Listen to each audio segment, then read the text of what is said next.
on, everybody? Welcome to episode 1086 of FloWrestling Radio Live. Special show today. I'm your host, Christian Piles, joined to my right, JD Rader, to the left, David Bray, to the left, Tyler Meisinger, and to the north, making his return to FloWrestling Radio Live, the pride of Wisconsin, and a proud Missouri Tiger, Ben Funky Askren. What's up, man? Well, you know, when you sent me this show doc at 1086, which I used to get every single day, I thought, this is all the farther you guys have made it. You're only to 1086. It feels like so long ago we did episode 1000. I know, but we get what, like around 100 a year, right? 52 weeks. We did. We bumped it up to 3. We did 3 a week for a minute. For a while. So we were cooking at a real high pace there. Yeah, but it's been a while since we've done 3. We've been at 2 for a couple of years now. So yeah, we're gonna get that long. We'll get 1100 probably before a year after 1000, give or take. Man, 2000 though. I'm gonna be old by the time you guys get to 2000. Man, well, that means I will also be old. If we get to 2000, I don't know what we'll do. Maybe we'll have it at a retirement community. Love that. There you go. Play some bocce ball. Be a great time. We got a lot to get into today. And I'm glad Ben's on this show because this show in particular, not a ton happened over the weekend that really necessitates a lengthy recap or thoughts. But I want to use this time to get Ben's overall thoughts, feelings, opinions on the college wrestling season so far. So Ben, do you have any high level thoughts before we get going into specific topics? Only low level thoughts. No, you know what? I have been following, but I have not been following as closely as to when I had to do the show twice a week, because when I had to do it twice a week, it was like, you know, I always felt like a dummy. And there was certain times where I missed something, I didn't watch something, but I always felt like a dummy if you guys brought something up and I totally didn't watch it. And so now, you know, hey, if my Sunday's busy, I'm just not going to watch some things. If something super exciting, like there were some Iron Man finals, which interested me a couple weeks back, you know, like a Monday or Tuesday, I went back and watched them just to kind of check them out. And I think I did the same with some Vegas match. I watched some Vegas matches live, but then I don't remember, I think I was busy that Saturday or something. So I went back and watched some of the ones, but you know, a lot of them I just wasn't interested in, so I didn't watch them. So that's kind of what my viewing experience has been so far this season. Okay. Those are your high-level thoughts. All right, I want to start with Oklahoma State. You are sending Kellen Wolbert, your athlete, is going to Oklahoma State. Yes. Thoughts on how that all came to be, your excitement or perhaps not excitement? I don't know. Oklahoma State, that was like your It did feel weird. It felt weird, yeah. Yeah, it felt weird when, you know, he had the orange on and they were all excited. I'm like, I don't know if I should be so excited about this. Yeah, so it came down to the last through Michigan, Oklahoma State, and Missouri. And then really it was Michigan and Oklahoma State that were kind of the final 2 for him. He just really liked it at Oklahoma State and he's excited. And, you know, I think I've made a few videos on AWA YouTube channel because I got to put some content out there once in a while. Just get my thought. It helps get my thoughts out of my brain. So it's almost a little therapeutic for me. But, you know, there is this level of excitement with the unknown because we know all these other teams right now can't beat Penn State. But with Oklahoma State, there is a possibility because we just don't know. And we do know that there are some factors like they're going to have the funding. They have the tradition. David Taylor, if of anyone who's probably set up to beat Kale, it would be David because he's watched him for the last 15 years and hopefully studied his moves, knows his weaknesses, that type of thing. So I think there's a lot of excitement around Oklahoma State. And obviously they got a whole bunch of really good transfers in the offseason. They started out the season super hot. Yeah, and my question for you out of you know, with Oklahoma State is it too soon to tell, or do you already feel like you see a difference in what Coach Taylor and staff are doing in Stillwater? I would say a mix of both. I think their Vegas performance was great, and you can correct me if I'm wrong here, but it feels like it's been a while since their whole team performed well kind of across the board. And it felt like there was always, you know, 1 or 2 guys, whether it was a weight cutting issue or who knows, maybe they're partying too much or something like that, where somebody would just crap the bed, you know? And they kind of performed really well from top to bottom. But that being said, I would say, and my general feeling, if I had to bet on this, would be that he's going to do really well. But there's always a bump when a new coach comes in because everyone gets excited about the possibilities. And so usually that like I feel like with every single coach, there's at least like a 1-year bump, maybe a couple-year bump. And then it's going to kind of fall into, okay, this guy's going to be here for a long time. And then, is this really going to be fruitful or not? What in particular attracted Kellen to Oklahoma State? Was it the staff? Does he feel like he fits well weight-wise, partners? What was it? Yeah. I think he kind of liked the training environment, kind of like the RTC. They have a bunch of partners there. One time he went on a visit and he got to wrestle with, I'm blanking on his name, the really good Mongolian guy that's similar to his weight. Muro Cheer? I think, yes, I believe that too it was. So he got to wrestle with him. And he thought that was really cool. And, like I said, he's just kind of really excited about the possibility of being part of something, brand new and building something. And I know that was my initial attraction to University of Missouri was just, Coach Smith sold me on a vision of building something. And I kind of love that. And so, like when he says that, I for sure hear that. Awesome. Very cool. Yeah. And gang, feel free to chime in with any questions related to or not related to what we're talking about. But I want to. But so hold on. When is Oklahoma State's first big challenge? Because they look great at Vegas. Are they going to have a super tough duel? Because remember, I'm not following it that quite as closely as you guys. So Vegas is the biggest challenge they'll face. Team wise, they have Iowa. That's probably they have Virginia Tech Thursday. I'm going up to that, actually. Oh, there we go. Come on. How'd you forget about that one? I didn't forget. That was me remembering. The hokey pokey. Everyone heard me remember. That's the hokey pokey. NC State also. Virginia Tech's got a really scrappy team. Very scrappy. They're kind of good top to bottom. And I would say, just kind of off the top of my head, it feels like they're good. A few of the places Oklahoma State is not quite as good. So should be some interesting matches. I bet Hamidi versus Wolak will be fun. That Wolak guy, I think Keegan ended up majoring him, but he was really tricky. He actually kind of did some dirty shit that I didn't like. He kind of gets in this like leg lock situation from a leg pass. And the way he's tweaking on the knee is like, that's just uncalled for, guys. I mean, if we're going to do it potentially dangerous and never going to hurt each other, then I'm cool. But that's not how you're supposed to do it. So trying to hurt people, not good. But he was tricky. He did wear down. As the match went on, he got significantly more tired. That was the match. Keegan got a reversal with 1 second left to get the major. Yeah, because it looked like the guy, I want to say the first period might have been scoreless. And then as they got to the third, he was just getting easy takedowns. And then I think he got careless and got taken down to give up the major. And they got a reversal to get the major back, I believe is what happened. Yeah. January 12th, Oklahoma State is hosting NC State. So we could see Robinson Spratley.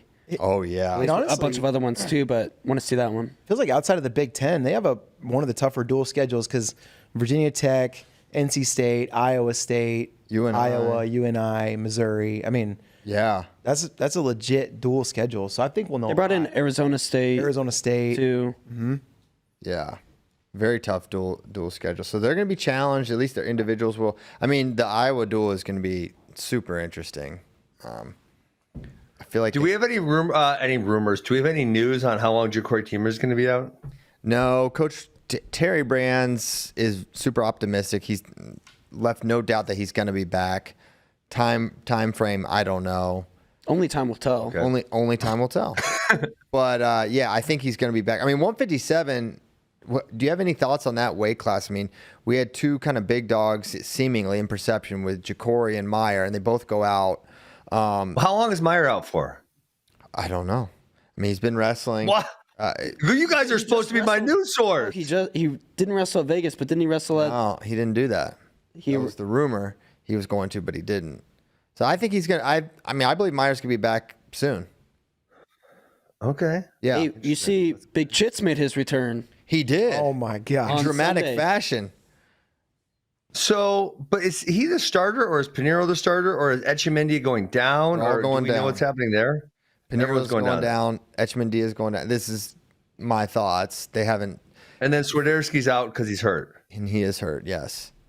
I'm not breaking news. I'm saying what I believe is happening. And you don't burn Cody Chittum's red shirt for a duel if Pinheiro isn't Dresser has basically said, he hasn't said names, but he said we're making moves. How does Cody Chittum still have a red shirt? Is he gray shirted? And then he wrestled last year. Yeah. Oh, so the first one's a gray shirt. Mm-hmm. Yes. Got it. Okay. All right. 157. I would, I'd say the first three to Teamer, Shapiro, and Kasek are probably the most impressive. Ryder Downey's always a tough out. One guy who I was not high on last year, who's gotten a lot better, Patty Gallagher, is really stepping up. And that's kind of rare. I want to say it's his fourth year at Ohio State, maybe. So it's pretty rare when someone makes a jump later in their career, but he's for sure made a jump this year. But I would say 157 is kind of thin when you compare it to some of the other weights. Absolutely. What do you make of Chittum's return? Seemingly struggling in that match before he gets the fall. Is it just shaking off dust? I mean, this is a guy who beat Ja'Cory Teamer. So you would think title contender threat, but if he wrestles like he did for the first 4 minutes of that match. Yeah, I mean, for right now, that's proven to be sort of an outlier win for Cody. The Teamer one. Yes. Yes. Yeah, I would say the same thing. He was very hit or miss last year. He had a few good wins, but he probably had more bad losses than good wins, if that's a fair statement, I believe. And he didn't quite live up to the hype. Who knows? Maybe he could turn around and have a better year this year. But that wasn't a great first match. The thing with Cody that gives me hope, I feel like so much of his stuff are like unforced errors, like tactical or just sort of over wrestling some certain situations, things that I think are super correctable, because I think his point scoring capability is really impressive.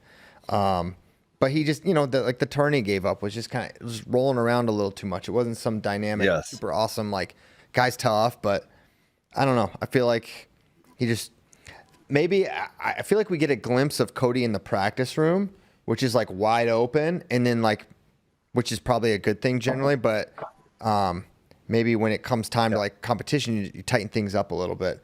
And I think you have to tighten there. Yeah. I will say, for me, the jury's out. He's someone who had high level success early, and like I said, kind of up and down last year. So, would I be surprised if he All-American this year? I think the answer is no. Would I be surprised if he challenged for a national title this year? And I think the answer to that's yes. Yes. Yeah. Ben, did you see the Antrell Taylor Ryder Downey CKOV final? No. You know what? Coach Messerbrink just brought this up to me the other day. And I meant to go back and watch it because I believe Coach Messerman, if I remember what he was saying, was that he thought maybe Ryder Downey should have had back points and didn't. Is that what happened? That's what I was going to ask you about. What people think. If you think it should have been swipes or not.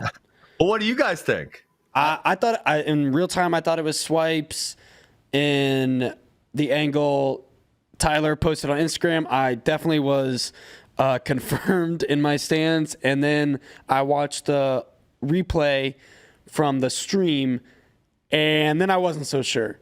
I still think I probably would have given swipes, but I will admit, I am okay with it not being swipes. So I still think it should have been. Yeah.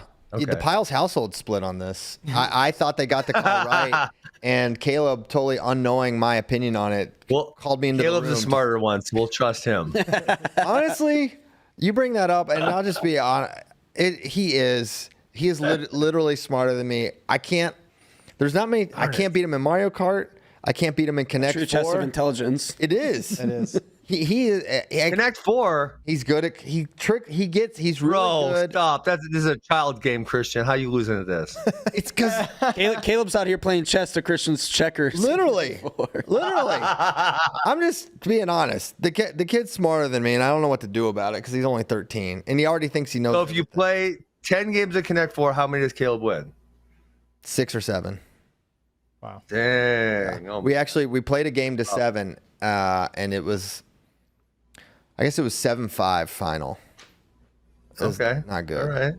And then we play this other game called O Trio, which is like, like, you know that game? That's a great game. It's like fancy tic-tac-toe, and he beats that game's awesome. Yeah. Oh, He's man. so freaking competitive, and like it makes How long till he beats you in wrestling? Then you're really screwed. a long time. I figured it out. He's got you mentally and physically. It's going to be a long time before he can beat me in wrestling. No way. If he's hitting puberty, he's 13. That means he's hitting puberty soon. Gonna get big and strong. I know how he even said it. He's like, I think I have to be 135 pounds to beat you. Because I can go with these, like a 120 pounder. They're way better than me, but I'm too strong. So I'm gonna have to fall off a cliff. Once he gets close to 135, just make him cut a ton of weight. Yeah, I'm gonna take the love of the sport away from. But so how much does he weigh now? 92 walking around. Oh, he's gonna hit a big growth spurt soon. He's got size 9 feet, and he's like 4'10". Oh, yeah. Growth spurt confirmed. Looking like Jax Forrest out here in his size 12s wrestling 126. All right, we got that. Funny. We were vamping so that we could. I don't know if Ben can see. Oh. What? Can you see? I can just see you guys right now. Okay, now bang. Now you see it, right? Oh, okay, go for it. All right, here we go. Yes. So he's got the tilt. Man, Downey is so good with these. Rolling. roster 1 up, down, 1 up. Reversal. Go back to the beginning just in case I count faster. Oh, that could have been. That was 2. It was 2. There. It was 2 and 2. Yeah, No, Downey did not get any near fall, and then No, I'm saying Angelo Angelo gets Taylor's 2 and 2. 1, 2. So that was the whole match because didn't he win 4-3? Yes. It was literally the whole match. Oh shoot! Yeah. Wow. This angle, it looks more swipey, but I maintain. Let's see. Well, let me see when he exposes. But Yeah, what you Downey can't see is super how much strong he here. sits up. He's 1, way up. 2. Ooh, that angle. Ooh, that was close. It's because you can't see how much Antrell is actually sitting up from that angle. You think Tyler juiced the footage? Tyler juiced it. One time, Christian, I did have this referee. So allegedly, the rule is your shoulders have to be within 4 inches of the mat. Okay. I thought it was 6. And there was this. He said this ref said 4. I actually didn't know this was a rule specifically. And this guy was kind of like trapped, but he was a young, flexible kid, and his elbows behind him, kind of like that. Wedge. And my guy held him there for, 20 seconds or whatever. And we didn't get any back points. I'm like, bro, how do we not get back points? He's like, he was at like 5 or 6 inches, coach. It wasn't 4 inches. Need to be 4 inches. I'm like, what? Are you kidding me? Yeah. One time sometimes refs just be like making up rules, especially at the high school level. Yes. I had a ref one time there was a near fall going up and he didn't give any. And I was like, what? You had a 2 count there. He's like, you got to get 3 to get 2, coach. I was like, what? There you go. I was like, no, it's an actual ref. That's Virginia wrestling right there. Oh, that's the freaking Shenandoah Valley, baby. They don't. That is the worst, though. That's probably the worst one when the refs, you see them go 1, 2, and then they realize maybe they count too fast, or maybe just they knowingly they just put their arm out just because that's like they just couldn't stop it, at 1.5. Mm-hmm. But then they'll swear, no, I didn't. No, I didn't. I'm like, no, I saw you. I saw you swipe too. Stop lying to me. I love how just we naturally float back to officials conversation, which has always been a hallmark of the Ben and CP FRLs. Well, there was JD's fault. JD did. That's true. I did bring this one up. Yeah. What'd you think? So you think those swipes?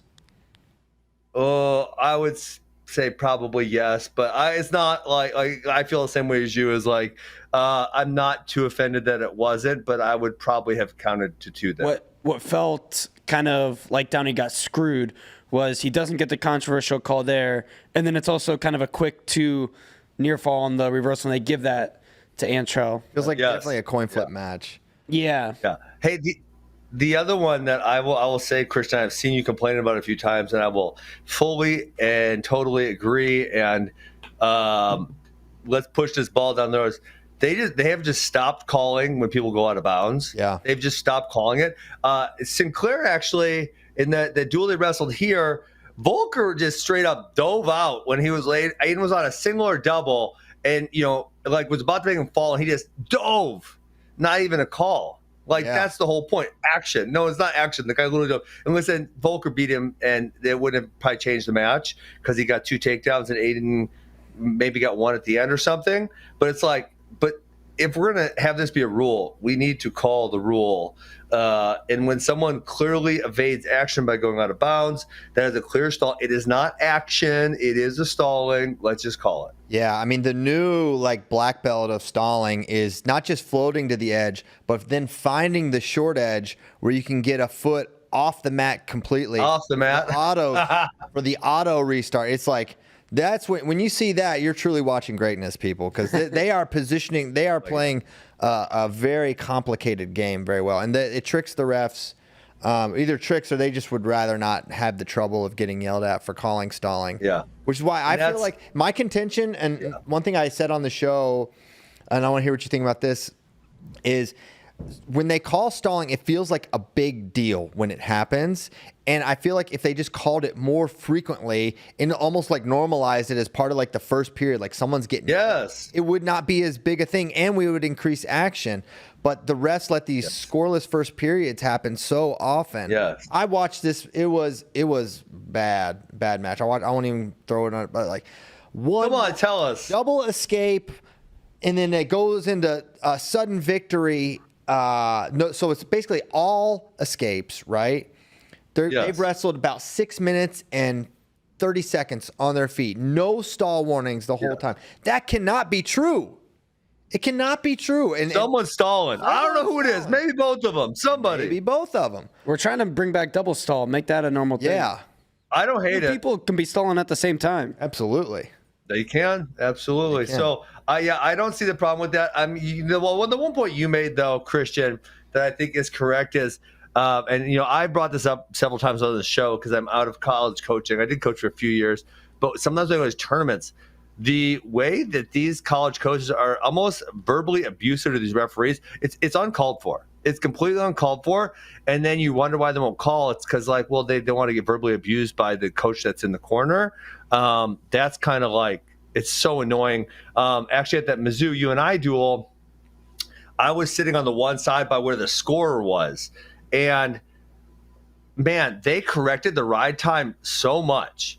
And I was watching the dude at the score table. I actually know him. His name's Randy. Randy was getting it right, I thought, but they were like, no, 2 seconds up or 1 second down.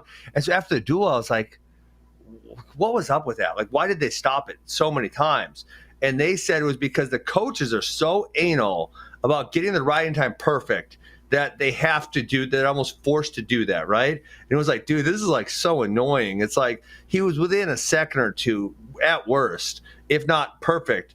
And they probably did it maybe 20 times over the course of the duel, something like that. The more I watch, the more it's this weird control thing where it's the match that the coaches are wrestling is this constant correction of any process thing possible. It's their way to have actual involvement and impact on this thing that's in reality, totally out of their control. And it's their own control issues being played out in front of everyone. Yes. I agree fully.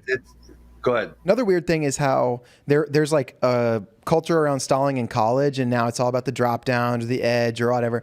But then in high school, it's a very different culture around stalling. There is no drop down rule. So these kids will drop down. They'll just let them hang out there for forever, never call it. But then you get to the third period in a close match. And I mean, you saw it in the Ironman finals. Yes. It's in the Ironman finals, and this happens a lot in high school wrestling. It's like a Mario Kart game where you get towards the end of the race, all of a sudden you're getting the blue shell and you're getting all these crazy catch up things. It happened in two matches in the Ironman finals where all of a sudden, no stalling the entire match, and it's boom, boom, boom, stall, here we go. Now we're tied going to overtime. And it's crazy, but it's messed up in high school and college, but they're messed up in really different ways, Yeah. Yes. One thing that I think needs to be called as well, that is not called, and I don't think has ever been called really with regularity, is it's something called getting your restart, which is just crawling out of bounds from bottom. Yeah. And you just get rewarded. And you see it so often where guys are. No, I want to argue with you on this one. I was like, oh, this can get Ben going. I hate this one because if the bottom person is majority out of bounds and the top person is keeping their foot in or something, I'm trying to still wrestle. No, you're not. No, you're not. You're gaming the system right now because if the if the bottom guy does anything positive, if they start moving towards the escape, you just pull yourself out of bounds and they don't get the escape. So, like, yeah, they should crawl out of bounds, and it's the best move to do because if they start getting an escape, the top guy's just going to go out with them, right? Or if they're even a little bit in bounds and they start getting an escape, the top guy's going to push them the rest of the way out, and they're going to start back on bottom. So why even bother trying to get any type of escape? Because you know you're not actually going to get the escape because the top person will just move their body out of bounds. So, yeah, you should be crawling out of bounds. So I actually say, JD, the opposite. If we're close to the edge and the top guy is just dragging his foot back in, like maybe unless they're a near fall count, they're stalling.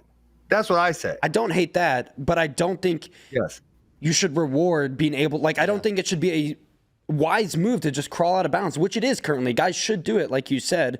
Because why shouldn't they do it? Because they can't actually get an escape at that point. Because they can't, you guys, that's where college out of bounds is flawed. Because if you're on bottom and the majority of the action is out of bounds, it's impossible to actually get an escape or reversal because the top guy will just clear themselves out of bounds. I just give a restart. It is nearly impossible. Yes, just give it a restart. Yeah.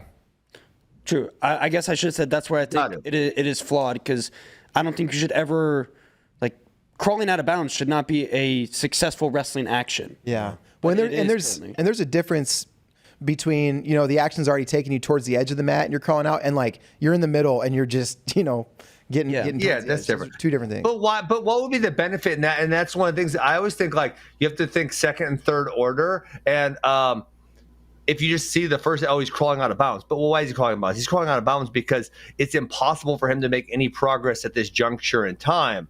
And so it's like the other one that people are dumb about is, like, they don't understand wrestling, so they see a bottom person stand up and they move towards the edge. And like, the bottom person's moving towards the edge.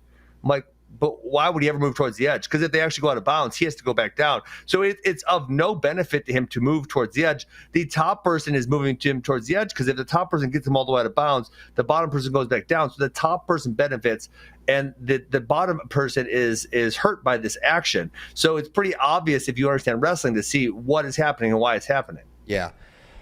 Switching gears off of officiating for a bit, wanted to talk a little 174. You got Keegan. Okay. You got Levi. Dean this Hamady. Weekend, probably. Yes. Thoughts on that potential matchup, and also Dean Hamady. Do you think he has entered that conversation or not just yet?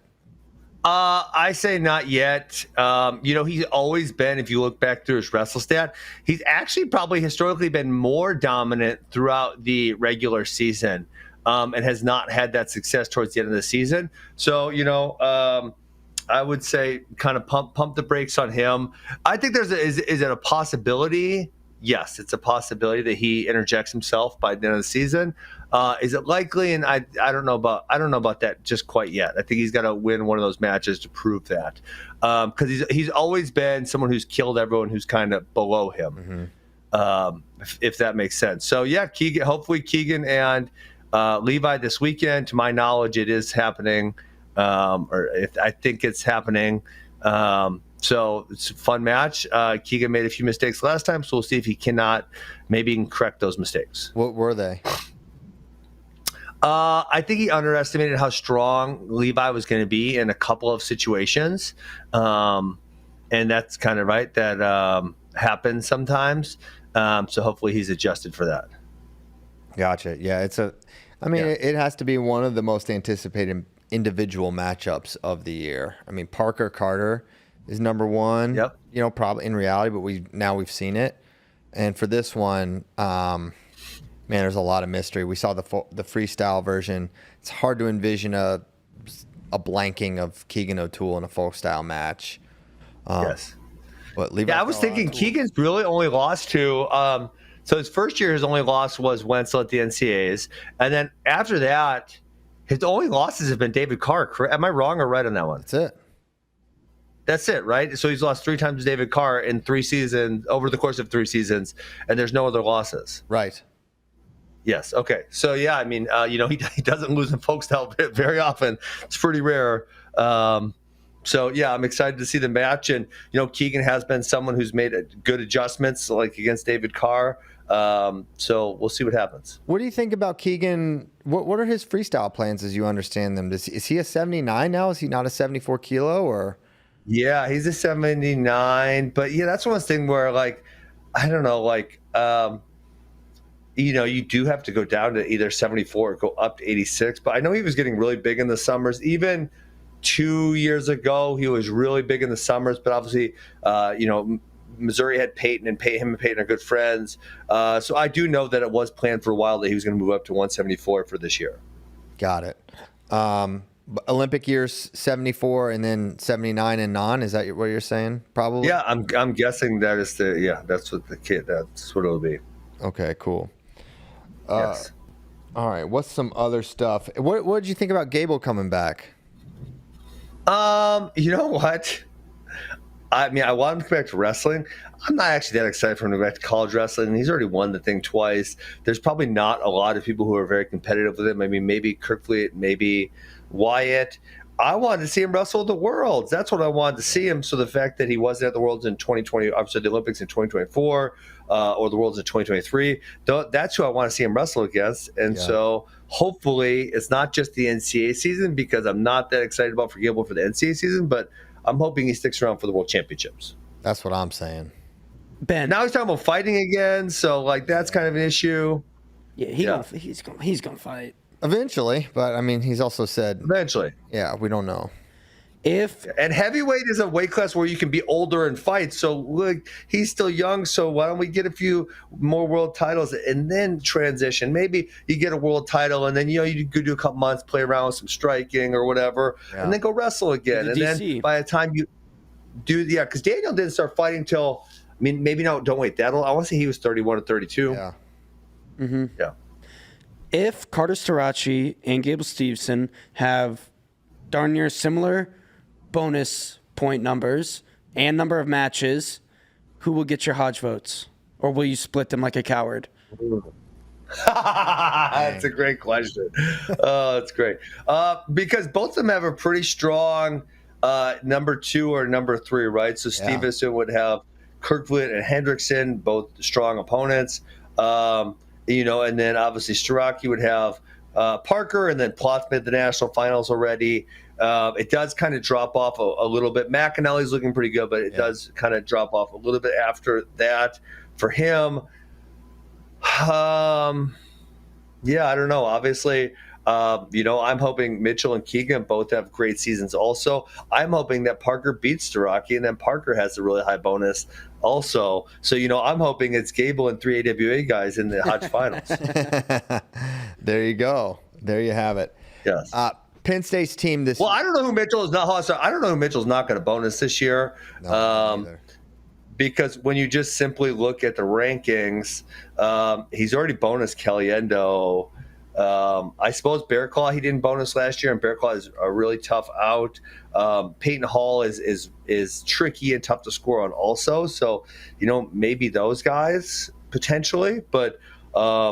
The 165 field is not nearly as deep as it has been. If you look at just the past, 3 or 4 years when you had, Keegan was there and Carr was there and Mitchell was there and Griffith was there. And I'm sure I'm forgetting about a couple people, but 165 was Evan Wick, right? 165 was super deep in the past, we'll say 3 or 4 years. And this year, just not quite as much. Yeah. When I did preseason, my Hodge predictions, Mitchell was my number 1 because 1, Gable Steveson wasn't wrestling, and 2, that exact point, that field is just right. Yes. Exactly. It reminded me so much of 2012 165 when David just ran through it in a way crushed everyone. Haven't hardly seen.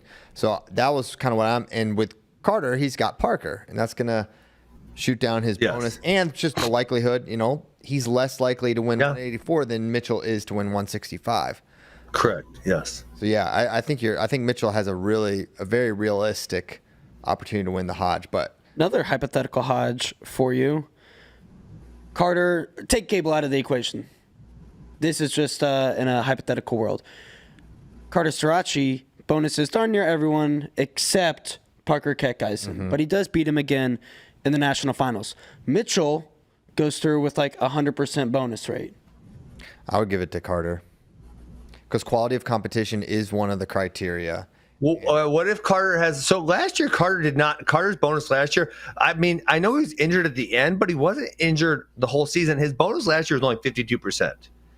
And actually, that's his career bonus is 57. Yeah. So he's 6 for 6 so far this year. Obviously, that's excluding All-Star, which they exclude for that statistic. But the best guy he's wrestled is, I don't know. None of them are very good. He hasn't wrestled anyone good. We'll just. I don't think he will have 100% bonus rate, but wow, you're really going to give the Hodge to somebody who had a team point taken away? Wow. Sportsmanship is also a criteria. Wait, when did he get a team point? When did he get a team point? Against I don't remember what happened. What did he do? Little face smush. pretty big face. That's a team point for a face mush? It was a pretty big. It was a hard one. It wasn't like he got up, posting the head. He went, shung. It would have killed me. Oh, okay. I'd be dead in Allentown, Pennsylvania. Okay. Okay. So that's your thoughts on Gable. Yeah. Penn State. But no, I mean, are you guys in the same boat? As you hope he sticks around for Worlds and you can watch him? Of course. Zare or I need the Zare. Okay. Yeah. That's what we want. I need the Zare match for so many reasons, man. It's the only Christian thing. thinks there's a 0% chance. I don't think I said wins that 0%, but there's no. You said 0% chance what? 0.00001. Yeah, very, very small percent chance that Zare would be able to beat Gable. I have no idea. I can't, Really? I can't even. Thank you, Ben. I can't even fantasize about how it would happen. Like it's just like what would happen? Oh, bro, you're gonna have the Persian bots are gonna attack you on Instagram. I welcome it, and I hope it happens. You know, the Zare fans can say, "Hey, our guy's been there," which is true since 21. Gable was there in 21. Yes, and he was waiting for him in the finals, and he didn't show up. So I actually didn't like that Gable said something like that because Gable is the one who has not attended the past 3 world championships / Olympics. Yes, that's fair. So, But that aside, that's just totally separate from the fact that I don't know how Zare would be able to beat him. I don't. that's fair, but show up and fight someone. That's what I really need to happen next. That's step 2. Yes. And my. Well, actually, it's the last 4 because Gable won the Olympics, the 2021 Olympics, which were supposed to be the 2020 Olympics, but Gable didn't wrestle 21, 22, 23, or 24. Yes. Correct? Yeah. Mm-hmm. Yeah, that's 4. But Zare won't see him in the WWE cage either, so he's also ducked. So they're even. There's not a cage in WWE. Well, I guess there's a cage a couple of times. What do they call it? Hell in the Cell or something like that? Is that what the cage match is called? That sounds like what it could be called. Yeah. All right, I'm not gonna stop if you interrupt me. Penn State this year, do they look better than last year to you? Yeah, they're probably the best team of all time. This is what I was alluding to before the show that I thought would be an interesting topic to talk about. The dynamics have changed even more. They're different than ever because you have this NIL, and then now you're going to have these more scholarships. And so we're entering this era where there'll be more centralization of athletes than ever before. And so if you just look at Penn State's roster, their roster is better than ever too. I mean, they have a second team that is likely a top 10 NCAA tournament team. And so you were commenting that a few of the Big Ten teams were maybe not as strong historically. And it's like, okay, if they actually only had 10 scholarships, and this will be true not just of Penn State, and I've said Caleb's likely the best coach / coaching staff, but then you give them like these insane amount of funds also, and it creates this really ridiculous dynamic. And so there'll be a few other ones, but we'll just stick on Penn State because they're the biggest example. They have all these guys on the bench who would be starters other places and who would potentially be All-Americans other places. You think, what's the 97-pounder that Askren. Josh Bart, Cochran, like he is a very good starter at most places. Luke. Johnny Cochran, great lawyer. Yeah. And, you start thinking about, okay, Nagao is not going to make the starting lineup. He would be, obviously, he's been an All-American, right? He's very good. Right? You start going through this and you're like, oh my God, like, all these guys. So, yeah, other teams can't be as good because some of the really good people are sitting on the bench at other places. Think about like Iowa right now. At 74-84, they have 4 really good guys between 2 weight classes. If you took 2 of those guys and put them as starters at Michigan State or Indiana or something like that would make those teams way better, right? So you're going to have some teams who are way, way better because you have the second and third and fourth best guy in that roster not starting in other places because they're there. And that wouldn't have happened previously, because previously, if you only had 10 scholarships, someone is going to say, okay, I'm going to Indiana or Michigan State because I don't want to be $200,000 in debt. And now at Iowa or at Penn State, they're saying, hey, we're able to take care of your college. And so the guys are saying, well, I'll take a chance at being on the backup there because at least my school's being paid for. Now, while I don't disagree with the premise there, did we not just see the kind of opposite happen with Iowa, with Glazier and Seabrecht and Rhodes, who are all, I mean, they are starting caliber guys, yes, qualifier level guys. And so do you think what I would see the other side of it where, you know, if you're, you know, Penn State, you just rattled them off. Alex Facundo is another big name that could be starting and placing elsewhere. I mean, there's a bunch of them. Do you not see some of those guys? I mean, Barraclaw left. Do you think we could see a little bit of a shift where it's like, well, I do want to start and I'm going to transfer out? I feel like it's going to work both ways. Yeah, I feel like it's not because of the money and the Iowa situation. What I would say to that is this is where Cale has been so good, and this is the Brands' weak point. Interpersonal communication skills, making people feel valued, making people feel wanted. You know, we talked about Iowa with you know, all of the really, really good lightweights eventually leaving, right? So Ramos left and then Gilman left. And they've kind of left when they weren't the guy, right? The number one guy. And I think that, oh my gosh, it was so zoomed in. You could see the tears. Look at these tears. So that makes me so happy. It makes me smile. Every time I recognize it, it makes me smile. I need to have two-time champion put up here too. I was just thinking, but you know, if you have good, you can make people feel valued and you can get them to stick around, which is something Cale has done a great job at. And Iowa has kind of struggled with. And Iowa is paying all these guys who come in these freaking boatloads of money. And I actually do believe it. In a lot of cases, I think people put in bigger numbers than what they're actually getting. In this case, I think I believe it. And so you need to also, if you're going to bring in new people and pay them a lot of money, you also need to do a really good job at making the people who have been with you through all the times feel really valued. Yeah. Okay. I think my opinion is I think we are going to see more of the big names that are not breaking through try to start. They're going to give it their best effort, like you're saying, but I think we are going to see it even out a little bit. Yeah, I would hope. And I mean, you know, I think that's going to be a thing at Oklahoma State also. I mean, they already have some spots which are pretty deep. Yeah. Iowa does.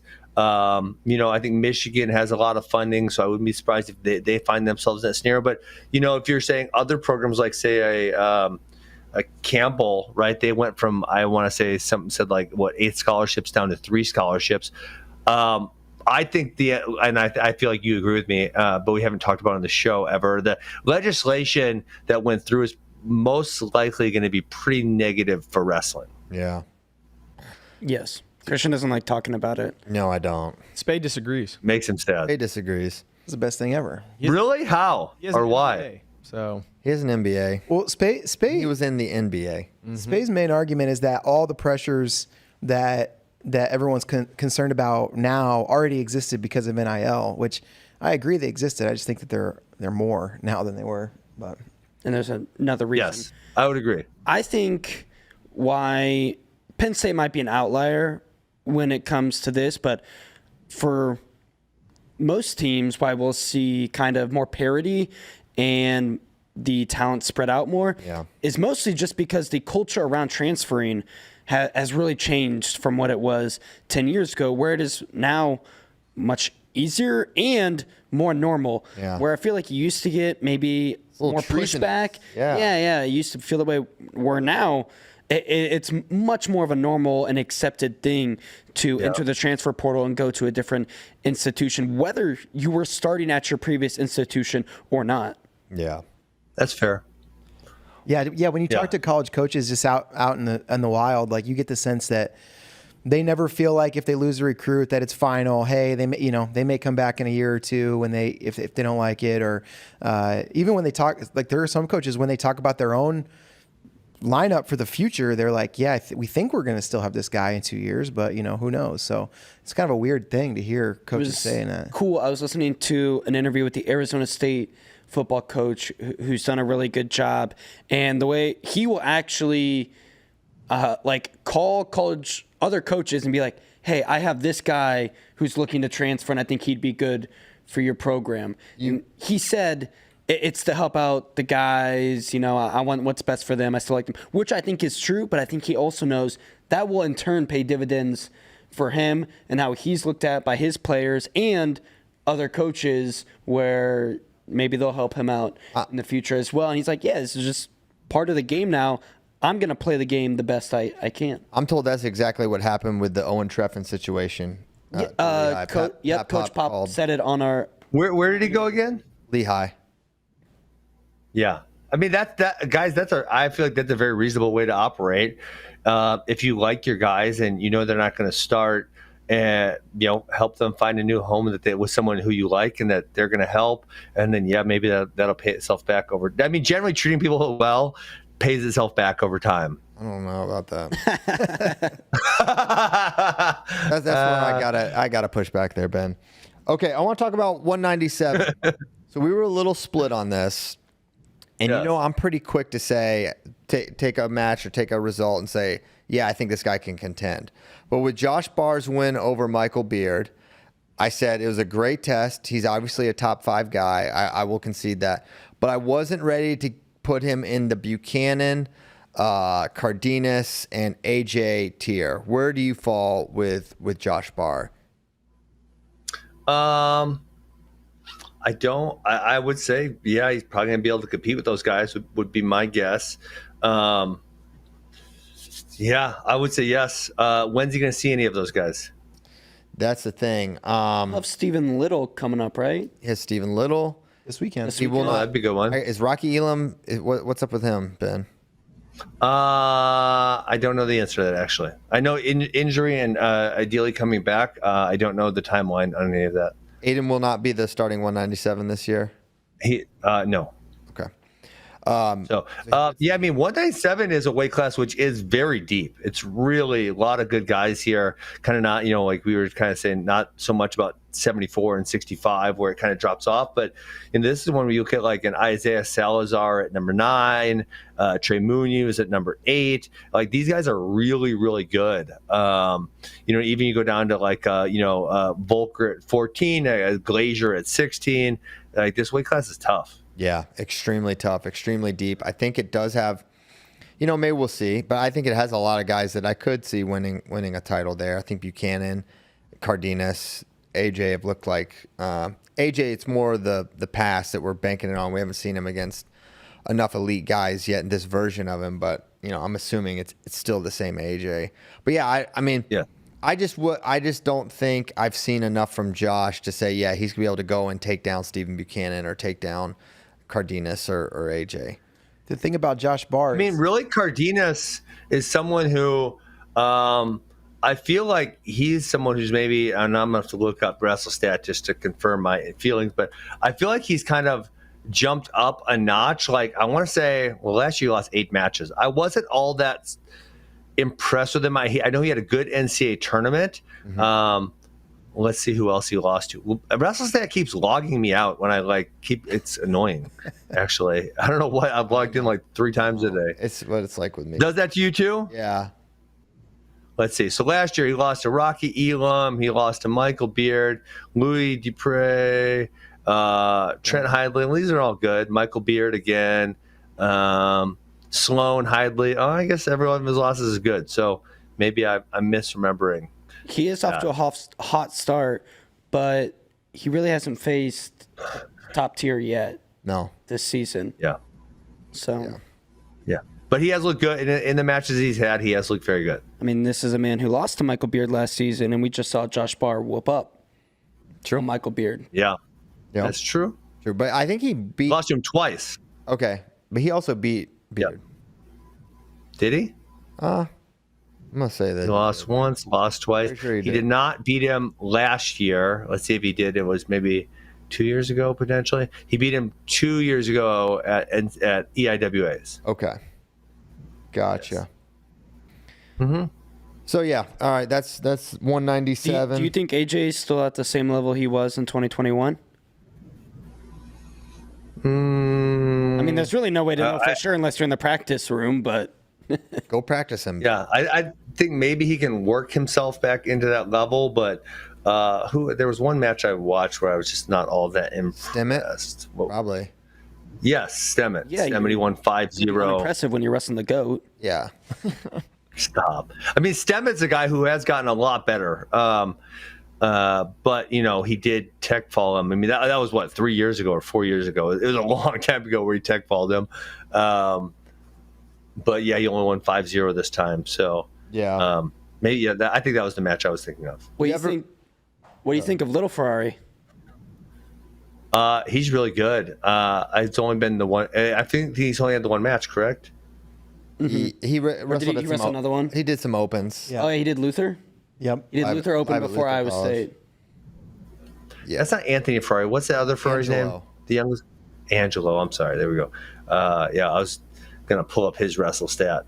Who did he wrestle in the duel that he looked really good? Because it was Bachman. Mm-hmm. Bachman. And Bachman's kind of a tough out, if you will. And he kind of, I want to say maybe he was trying for the major and didn't quite get it, I think. Is that how it went down? Yeah. Yeah. Yeah. So, yeah, he's tough. Okay. 100%. You think he could be like potential 4-timer good? Well, that's where. So I'm sure they're going to redshirt him this year, right? Because they can redshirt him, and they have 3 other good options between those 2 weight classes. Kennedy's another guy. I brought up Gallagher earlier. Kennedy's another guy who, historically, I would say I was not super impressed with, and he looked really good in the couple matches I've watched of him this year. And so, almost, is he better than Brand? So, is he going to get the start? That'll be really interesting to see. I think that's going to come down to Soldier Salute, if I had to guess, Yeah. or at least that'll be the next. I think if I had to say right now, they're probably about even, maybe slight edge Nelson just because he's done it at NCAAs.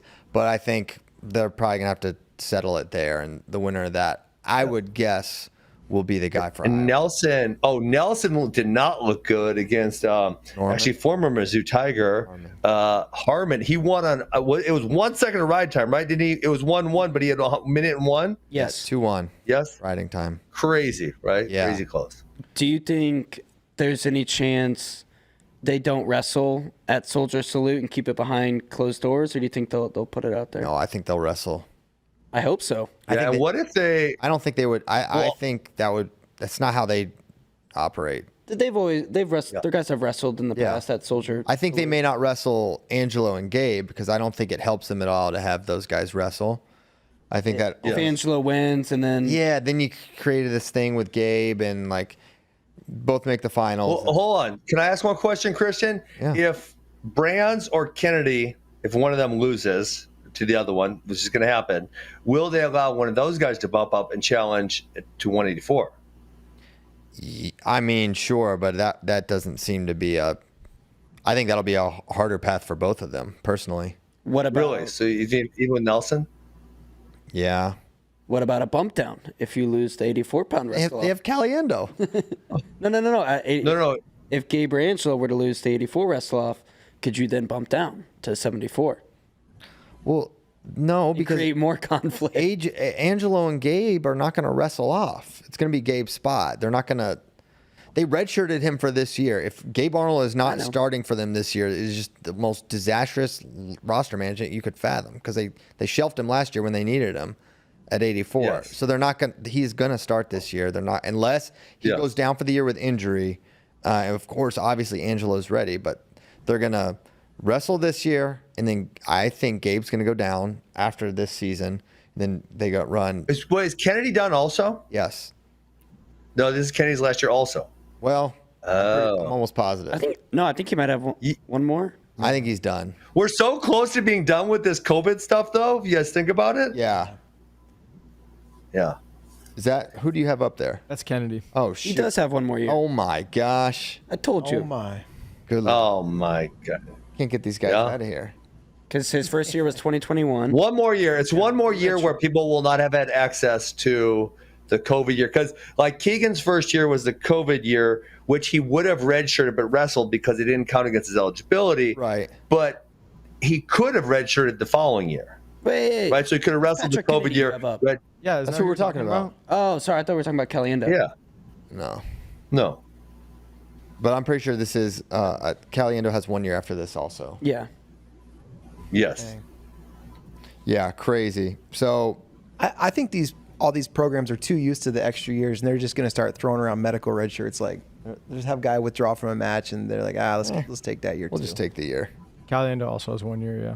Yep. So Caliendo will be back next year. So yeah, it's not going to get any easier next year for Patrick Kennedy, which is crazy because he's clearly good enough to place. He may be their guy this year, but then I don't know what happens after that.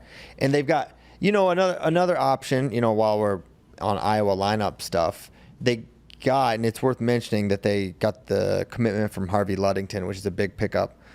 But, he'd be a true freshman next year. You probably want to redshirt him. So maybe Angelo goes 97 for a year. He could lift himself up into that. I think he'd be competitive there as well. And then you could roll Gabe 74. Why don't they just go pay for another Patrick transfer for 1 year? Or they could, buy someone. That's And an then option. Angelo and AJ wrestle in the. Who am I going to buy? Stephen Little. Stephen Little seems like a solid purchase. Leave Little Rock alone. I love Little Rock. They do a great job. I know. But yeah, definitely. Yeah, their lineups, it'll be interesting. But they could go Kennedy, Gabe, Angelo, 74, 84, 97 next year also. Can you imagine the firepower if we got two Ferraris, a Ferrari matchup in the NCAA finals? I mean, unreal. Oh, Yeah. baby.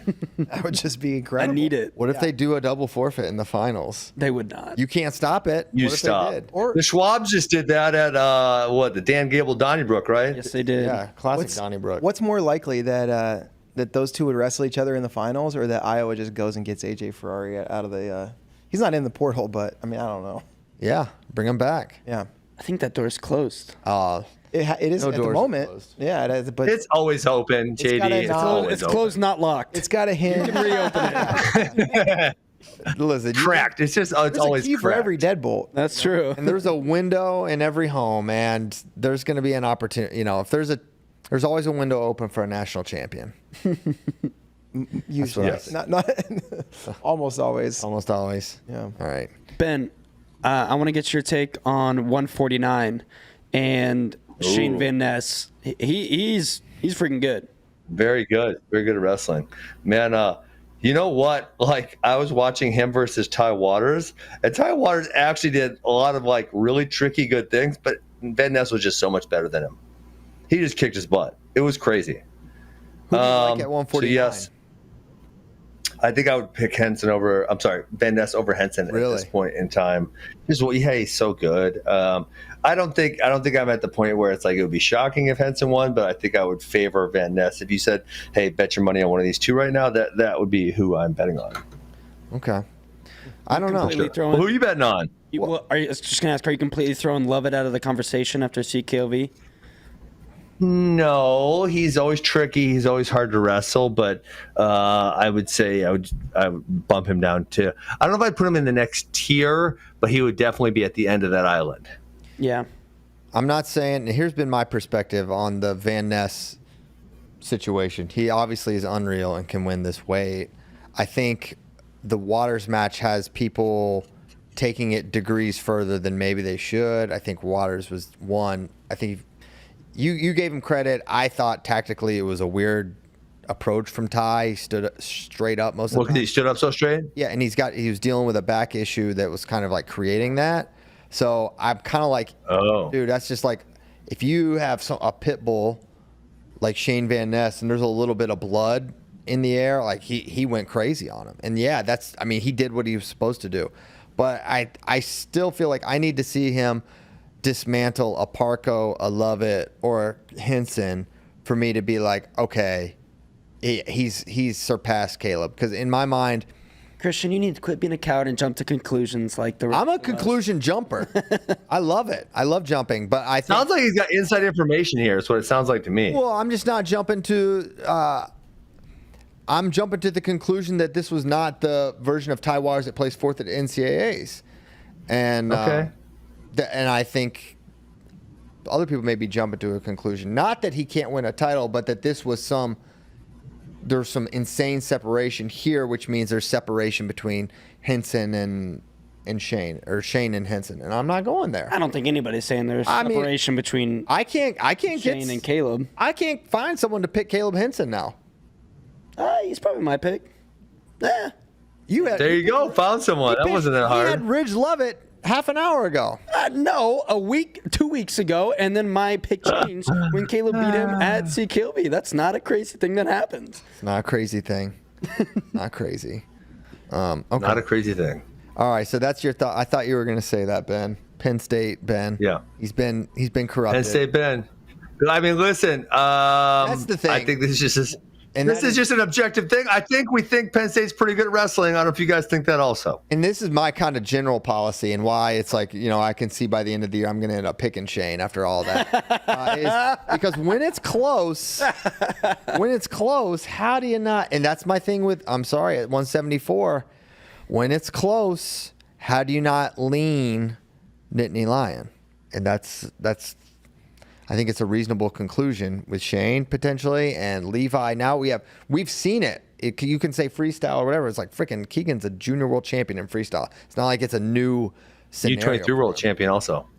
He's a what? U23. Yes. U23 world champ as well. He is two-time. Extremely well credentialed in freestyle. So anyway, that's where it's like, man, it's hard to. That's why Levi's my pick at 74, because I saw it. Boo. Boo me. Boo me. We're also, hey Ben, we're gonna have a special guest coming on here to talk about something you have grilled me about for. What? Who? Well, I'll let him get in position here first. But you've often been asking about, what's the future for Flow Wrestling and with the meet management and things like that, with the track wrestling and arena and things of that nature. So we have a special guest because this is the week, Ben, you never were at this. I'm getting to it. We have the company offsite and holiday party, so everyone's in town this week. It's always a very fun week at Flow Sports. We've got Travis Shives. He is, I think his official title is GM of Wrestling. I think that's a cool sounding title. Travis, how are you this morning? I'm great. Awesome to be here. Did I get the title right? Travis has got a nice cauliflower ear. Go with that. He's got cauliflower. Why do you have cauliflower ear, Travis Shives?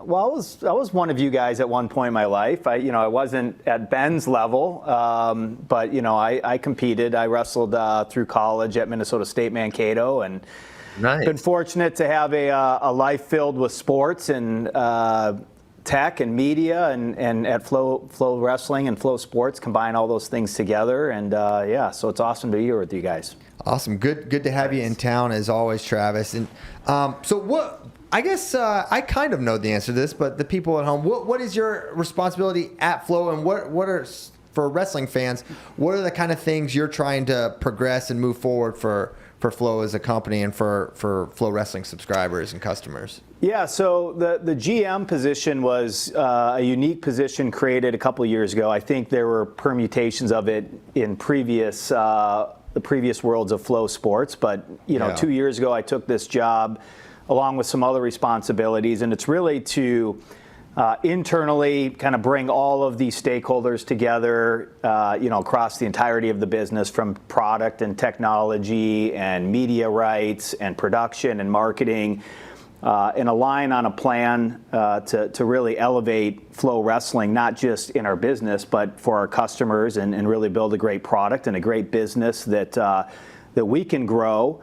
And hopefully produce, awesome content, acquire the best rights, and bring value to our customers. So the role I spend, it just depends on the day what I'm focused on and working on. The majority of my time is on business matters and working with our rights acquisition team on deal structures and relationships with USA Wrestling and UWW, United World Wrestling, just a lot of different things that make the business tick. All right, so a question I get asked a lot. I'm at these tournaments on the weekends. I got asked this just yesterday in Dripping Springs at the Iron Tiger Central Texas tournament. We all know that tournament. You all know that tournament. Look forward to it every year.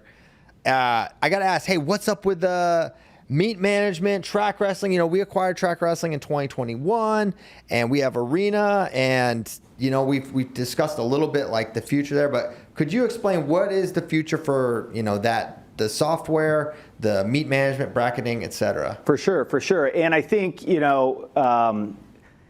I wasn't here. I was actually on the other side of the deal when track wrestling was sold to FloWrestling, and but I've been in technology a long time, and I think there's the desire to acquire a company and acquire technology and make things happen really, really fast. And then there's sort of the reality that inevitably smacks you in the face that building technology, merging technology, integrating technology is hard. It's not an easy thing to do. And so, that's where you get from 2021 to 2024 on. There's these big grand ideas that we're going to, acquire track wrestling and integrate it with Arena, and by next week it'll all be there, and people will be fired up, and everything will be accessible all in the same place. And here we are years later, and that work is still in progress. So with that said, we are very much in the throes of it right now.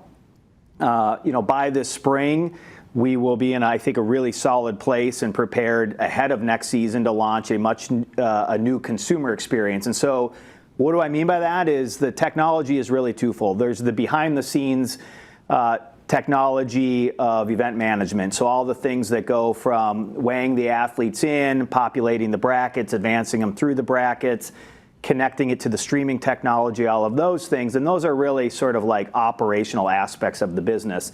And then there's the side that fans of FRL and wrestling fans care most about, which is the consumer experience. And we're super invested right now in the consumer experience. What that looks like is, prior to next season, hopefully sooner, we'll end the days of people having to figure out, hey, is this event on track wrestling or is it on FloArena?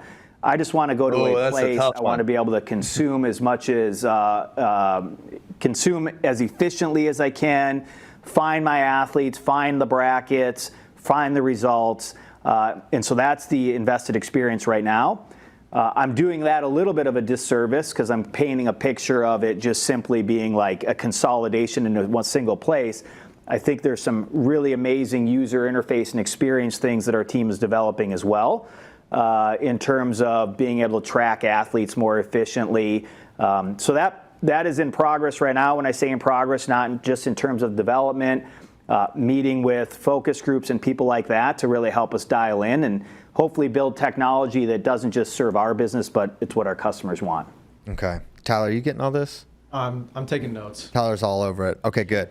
I have a keyboard down here. Got it. I will. No, I mean, listen, I think one thing I want to say, and if Ben, it sounds like Ben's been interested in this topic as well.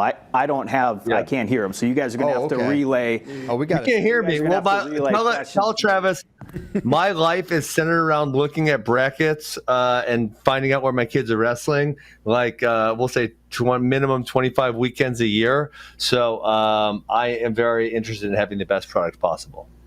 Yeah. So, I mean, I think, Ben, you're on the far end of that spectrum, but I think your experience and desires mimic those that, whether it's 1, 5, or 25 weeks a year or weekends a year, that's, I think we're all looking for the same thing. And I think one thing I just wanted to point out here is that no one is as passionate about solving this problem as the people here. And we recognize we aren't providing a super efficient and effective consumer experience, customer experience for whatever persona is represented in the wrestling space, whether that's the athlete, the coach, the fan, whoever it may be. So I think it's really important, and one of the reasons I want to come on here is just an acknowledgement that we're not sitting here saying, hey, it works just as it should. And I don't know what people are complaining about. We are fans of the sport. I mean, maybe Ben, the only people that spend more weekends on that is this group here, not me, but these guys, because whether it's a high school event, a youth event, an international event, a college event, or whether they're experiencing it in David Bray and Christian Pyle's world as a parent, we're going through those same experiences ourselves. Yeah. Yeah. Okay. Absolutely. Another thing, Travis, folks at home maybe have noticed, we started something called FloWrestling Night in America. Wanted to have you on to discuss that, and more specifically, what is the vision for FloWrestling Night in America? What are we trying to build and create here with this? By the way, is this rookie indoctrination to have me come in here and throw an earpiece? I don't know. I thought, Nikki came in here for it. I'm here for it. And he had headphones and stuff, and now you're just... Tell Tyler to help him clip that damn earpiece on the right way. Yeah, Tyler could help a little. Tyler, help my man out. Come on. Be a good friend. He's got a... Oh, you don't know. Talking about me. Tyler's his only earpiece. Yeah, so now Tyler can't hear you, but so sorry for throwing the show through a curveball today, but we'll be better. Hopefully I get invited back again.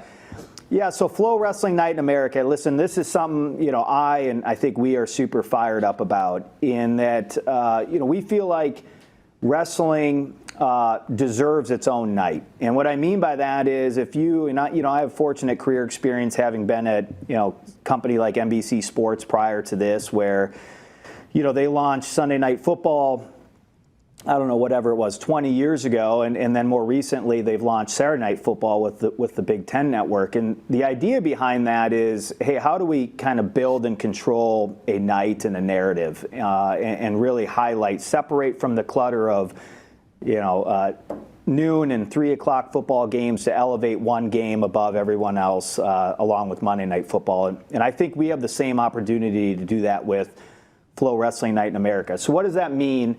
This means on Friday, Saturday, and Sundays, if you look at the wrestling schedule across the country, it's littered with hundreds and in some ways thousands of high school and college dual meets and tournaments.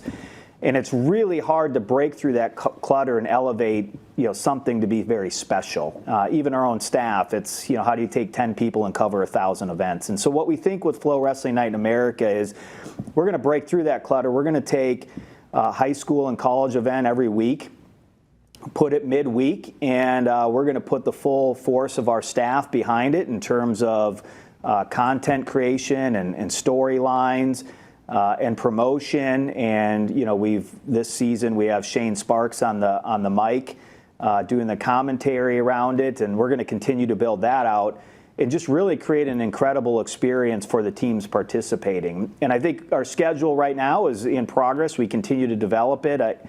These guys can speak to it a little bit more here in January. I think we have the potential for a number 1 versus number 2 high school matchup in the country, which will be really awesome. Who's that? Wyoming Seminary and Bishop McCourt. All right, nice. Yeah, so if Ben, if you take that event, you put it on a Friday night, when I was wrestling Minnesota as an example, it's not going to get the coverage it deserves. And so, by putting that event on a Wednesday or Thursday, we can separate it out, really highlight it, and create some great stories, shine a bigger light on the athletes there. And so, 100%. And then the other piece of this, Christian, is, the ability, and I think we're uniquely positioned on this, to connect or create and connect communities. And what I mean by that is, let's put an awesome high school event and then an awesome college event behind that in the same venue, and you start to create high school fans off of the college fans that are attending. You start creating college fans out of the high school fans that are attending. You start creating the storyline of athletes that are participating in that event that are highly recruited, and perhaps they're going to the college that is participating in the duel after that. So I think I deeply believe that this is an awesome opportunity for Flo to not just for our own business, but to elevate the sport as a whole. And I'm really bullish on it. It's going to take some time to build it, but we're going to get there, and it's going to be super awesome. All right, last thing before you go. Any other things you're excited about building towards that you want to let wrestling fans at home know about before we let you go?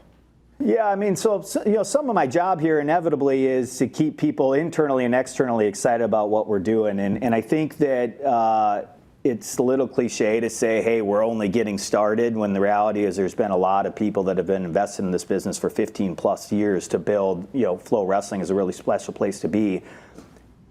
But I want to say that, and I mean it, is that maybe we're not just getting started, but we we are super committed to building FloWrestling into something bigger and better than it is today. We've launched FloWrestling Night in America, and it's starting small. It's growing every week, and it's going to be big and exciting.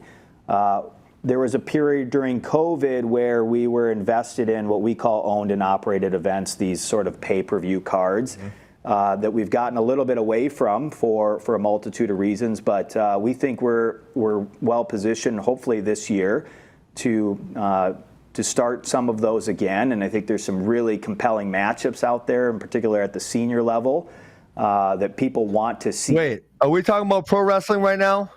Yes. Yeah, let's go. We're going to bring Ben out of retirement. We're just trying to figure out the right matchup for him. I need to pin someone easy. I took too many hard matches, so I want an easy one. You guys know who the easy one would be. Call me up. If that coward wants to show up, we'll do it. I actually don't know who you're talking about. You know who the hell I'm talking about. Palacio would never. He would never. Oh, He never, because he's a weak little coward. Oh my gosh. Hey, can you make this I will happen? show up and pin him for all of the people at home. Everybody's got a I price. think the only question is it a feature match or is it an undercard, Ben? You tell me. That's a main event. Ben Askren doesn't do undercard matches anymore, Travis.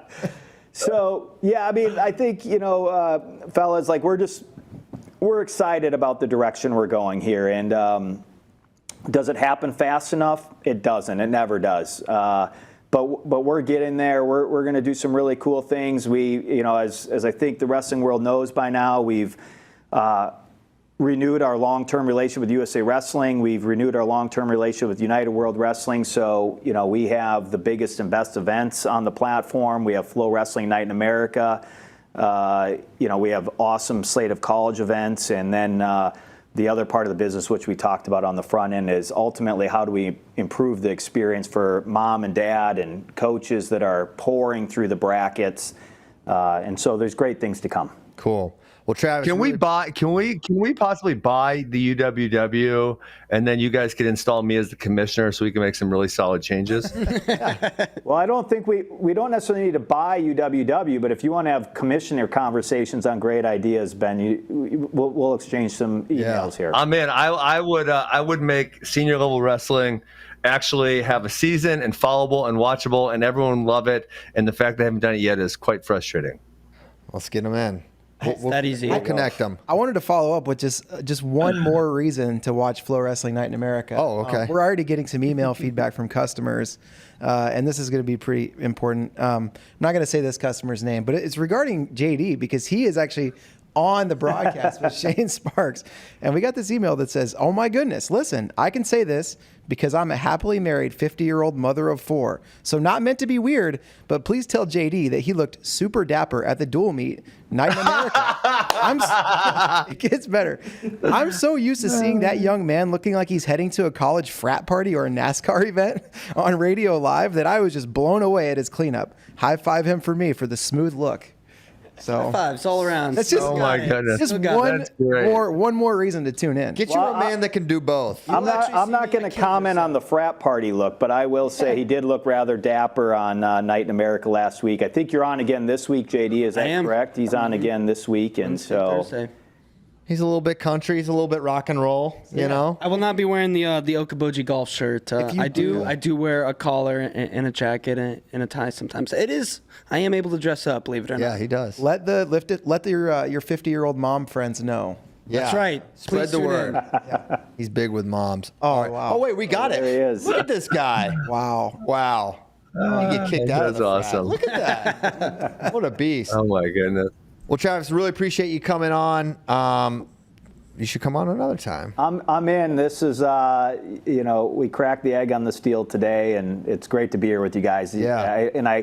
I say it to you personally and privately. I want to say it publicly. I think you guys are the best at what you do in the business, and I value your contributions to not just Flow, but wrestling in general. And it's awesome to come on when Ben's on. Yeah. And I feel the same way about him. Yeah, absolutely. Well, thanks, Thank Travis. you. Appreciate you saying Appreciate that. it, Travis. All right, Tyler, do you want to pull in some questions? Let's do it. All right, we're going to pull in some. Before we get to questions, Okay, yeah. I don't know. I think there's maybe a chance we got a question with this. I don't know. I didn't look. Ben, You have 45 seconds to rant and rave and boast about Bitcoin, and then you cannot mention it for the rest of the show. Go. I will talk about Bitcoin whenever I'd like because we're at all-time highs again today. I've been telling you guys forever, since like 2018 or 17, hey, dummy, buy a little Bitcoin. And now you guys look, it's too expensive. Bitcoin will perpetually go up in price. The dollar will perpetually go down in price. You want something in price that goes up, not something that goes down. I did a whole show on it last week with Tim Poole and Jack Mallers and Ben Workman, so you guys can check that out if you want. What would you recommend if someone Time's up. 45 seconds. I bought like I love it. I bought a few thousand in like 2012. What should I do with those? Should I still buy? You are them? lying. You are lying. Yeah, I was just a little early. You'd be on it. rich. You would be hosting the Christian Piles talk show on an island somewhere if you did that. On an island. I don't know. The people that buy islands, it's just never a good path. All right, next up, Tyler. The first question, Saturday Night Lights Wrestling said, while we have him, we need Ben to give us 10 NCAA champion picks in order from most confident to least. Oh, that's simple. Oh, I thought you were going to tell me to do this in 45 seconds, and this was so I got mentally prepared to do it in 45 seconds. If you are ready, Okay. Yeah, fire. okay. Hold on. I'm sorry, I wasn't ready with my computer screen. I was going to get this. I'm going. I know most of them. Luke Lillidahl, 133. I'm going to go. It's my hardest one. In order from most confident to He's least most confident in Luke. No, I'm just going to go by weight order. I'm going by weight order. Okay. I'll go Ryan Crookham, although I'm not that confident about that one. I will go Andrew Alirez. I will go Shane Van Ness. Say Meyer Shapiro, Mitchell Messenbrick, Keegan O'Toole, Parker Keckey's in. Jacob Cardenas. Whoa. And then Gable Steveson. Hey, we got to talk about 141. You were kind of raining on Jacob, and now here he's your pick. I didn't rain on him. I said I was very impressed by the jump he's made. Okay. I said last year, he did have 8 losses last year. Yeah. In all fairness. Okay. Well, actually, 25 for me. You're that confident in Lightning and Luke. No, it was my 45-second picks. I think he's really, really, really good. I would say that would be one of the weight classes where you have Figueroa. He's been really good. Ramos has been really good. Spratley's been good. So you have a handful of other good people who could win it. But man, I don't know what to say. Luke Lewis, multiple-time world champion. He's a beast. Yeah, Alira's over Mendez. Why? I could go the other way on that one also. Probably not a super easy pick there. Lear is just very quick, dynamic offense, and I believe he's beat Mendez before, if I remember correctly. I don't believe that is true. Mendez. He didn't beat him. Didn't they wrestle beat the streets last year and Lear's won? Mendez won. Oh my goodness! All right, damn it! Now I have to switch. Just passivity. Yeah, but he won. It was, Yeah. Well, there was a takedown in the last 5 seconds. there we it go. wasn't a real, like it was one of those desperation. Yeah. Because he was I actually thought that was Alirez that won that one. No. I didn't learn Mendez that match, though. Mendez did better in freestyle in trials as well. So I was just surprised. Yeah. Okay. Yeah, I don't know. I'm really impressed with Alirez. I actually thought he won that match in my memory, so maybe I should flip my discussion. All right, next one, Tyler. Next one, Slink wants to know if we'll see Keegan O'Toole and Levi this He weekend. said, yeah. Yeah? He believes so. I think yes. I mean, sometimes when I did this show in the past, you guys act like I check in with every athlete I coach like all the time. And that's, I'm not that on top of them. I mean, like you guys got mad at me last year because I don't remember what information you wanted about Mitchell, but I just wasn't bugging him. I think it was before the season. Was he going 57 or 65? Yeah. And I didn't even, It's like I didn't even ask him, it's like, so I'm not bugging them about information. It's like if they need something, they know they have my number, and I will respond to them, and we'll talk or we'll text or whatever. But I generally don't really bug them all that much. Okay. Yeah. Next one. Next one, Real Avery Lynch, super fan, says, after week 6 of wrestling, what is the number of different teams that will have an NCAA champion? Line is 4.5. My follow-up question is, if you're asking for the number, why set an over/under? So Yeah. What's the number? But also, would you take the over or the under? here's the thing. Let's think of Ben's. He did Penn State, Lehigh, Northern Colorado, Penn State, Cornell, Michigan. So you have the No. You and I. Minnesota. Northern Iowa. I picked Northern Iowa. And I picked Minnesota. Yeah, Missouri. So you have 8. 8 different. So that's not. I think 4.5. I think 4.5 is easy to pick the over. Did you count Cardenas as Cornell? Michigan. Michigan. Oh, wait. Michigan. He said Meyer. Michigan. Oh, Meyer. Pyro. Yeah. Kind of both Cornell. Yeah. Well, no. Well, what's on their lock screen on their phone? Oh. Still Whatever, dude. yell Cornell. All right, next one. So we got the over there. Or Ben do. Oh, next question. Yes. So this guy wants to know, any chance we see Bassett and Blaze wrestle the Pittsburgh Wrestling Classic this year? If Blaze won, he'd have beaten the #1 ranked wrestler at Bassett's 5 not a weight classes. senior. Yeah, but no, Bassett's not invited. Oh, wow. That's a seniors only event. If they were ever going to change, Maybe the at a rules- Flow owned and operated though. Oh, you go. maybe so. Maybe a little Flow 0-0, Bassett versus Blaze. Yeah, why not? Yeah. I love Who it. says no? Machine gun mindset. I would. Hey, listen. I'm going to retract my statement. I'll also be. I don't think that highly myself, so I'll also be the co-main event. If you guys have like, I don't know about the high school kids. I don't know if I go that far, but if you got like be co-main to Bo. Kyle Dake and someone else, someone like they deserve the spotlight over me 100%. So in that case, I'd bump myself down a notch or two for sure. Ben Askren, Gable Verzare. Yeah. Dale Sanderson, Bo Bassett, Yeah. greatest wrestlers of all time. There you go. This is a good one. All right. Baby Brand said, Barr and Davis are both looking pretty impressive at PSU's question mark weights. With this being said, should we put the Hawks on shutout alert when they visit the BJC? I think that's kind of crazy. Hawks on shutout alert. Well, what match is it obvious that they're going to win? Well, Obvious. 97. I mean, not obvious. Oh, I say not obvious. When do on that they one. wrestle? Late. It's like late January. Corey's back. January 31 or 26. something. Yeah. Yeah. I think, all right, 25, no. 33, I think that's a toss-up for Iowa. Possible. That's toss up. January 31st, yeah. 49, not a toss-up, but possible. I'd say like 70-30 for Shane. Yep. 57, I'd say they're favored. 60-40, maybe 65-35 for Ja'Cory. 74, no. 84, no. But maybe use Angelo. Still. Still. I don't know. I'm interested. But no. Come on, son. 97, that's possible. So there's 5 possible.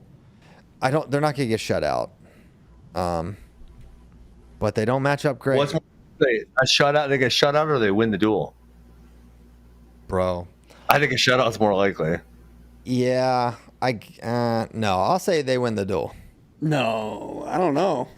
I just After don't running through it? I just don't want to say shutout. You never know. You never know. It's a tough one though. I mean, this is just a juggernaut team, and It was All right. Hey, you know what I forgot? well, there's. I forgot. I know, but How much match hold? is a bonus point. Yeah. That is the next I question. forgot how much holding my bladder sucked for 90 minutes. So are we almost done here? Oh my gosh, no. On the PSU Wyoming note, Hasim Muhammad wants to know, when is the last time a team not only got shut out but bonus from start to finish in a duel? I think his final score is 54-0. I think it. I think it happens probably more than you realize. every Yeah, year it happens. you got to put a threshold on there. Like, what's the last time a top 25 team got bonused every single one, or something to that effect? Yeah. No, We this should mention Wyoming is without their two best guys. No Volk or Novak. I mean, those were the 2 premier matches, and then we didn't get to see that. So it's unfortunate because Wyoming scraps hard, but they need all their guys in order to, represent themselves. So that was tough. Shocked FRL said, I want the official FRL betting odds on Bassett picking UPJ, please. He's down to his final 9. Final 9. So 1 out of 9 chance. What's 1 out of 9? Just even one. What's the percentage of 1 into 9, Hey. Ben? Oh my god. Ben talked about wanting to That would be build something at the 11%. beginning of this show. Yeah. Yeah. Okay. Be an outlier. We were Next, saying I he love could take it. his redshirt year there. Yeah, and then transfer. Why not gray shirt and a red shirt? I heard somebody suggest that he could be the first 4-time NCAA champ at 4 different schools. So Oh, that'd be cool. Take that, Kyle Dake. 4 different schools, 2 divisions. Yes. yeah. Next. Next question. We got a rules question. Would changing the takedown scoring to 3 points for the first takedown in the first period and 2 points for all takedowns after be better than 3 Dumb. takedowns? Wipe it. Oh, no. No. Hey, man, people have been complaining that we have been reading all the questions. So we got to get them all up. Well, some of them. 316. I don't like it. I gotta pee. You know, This is so much fun. I appreciate you guys having me. I love it. Thank you guys for having me back on. 11:31. I Hey, miss you Ben, guys. before you go, one last question. What? Wrestle Madness says we need you to join Wrestle Madness so you can knock CP off in the Hokey Pokey Pick'em. The country needs you. I don't know if you know this, but I'm already the champion here. CP has won this game like 4 times in a row or something. I'd also like to point out I have never done this. That's true. We got to knock. How many people is he playing? Like 3 of them? There was 200 in the CKLV one. What? Oh, Wow, Christian. Congrats. That's a big win. It's big for me, you know. No. Yeah, you should jump in. It's really easy. It would take you like 15 minutes. That's our last question. Thank you, Ben. Thank you guys. This is awesome. Yeah. Welcome anytime. You know that already. You're already Yes, making more sir. appearances than the coward Kyle Brackey, as you like to call him. All right. I'm out of here. See you buddy. guys. Thank you so much. All right, we're going to go. Thank you guys so much for tuning in. 1,086 strong. We're going to be back Thursday, regular time. Want to thank JD, David, Tyler, and Travis Shives, our special guest, for coming on. And I'll also thank Nikki, our producer in the booth. Thank you, Nikki, for everything. We'll be back Thursday. Hope everyone has a great week. Fun week here at Flow. We got parties. We got offsites. We've got awards. It's going to be a good one. Thanks so much, guys. See ya.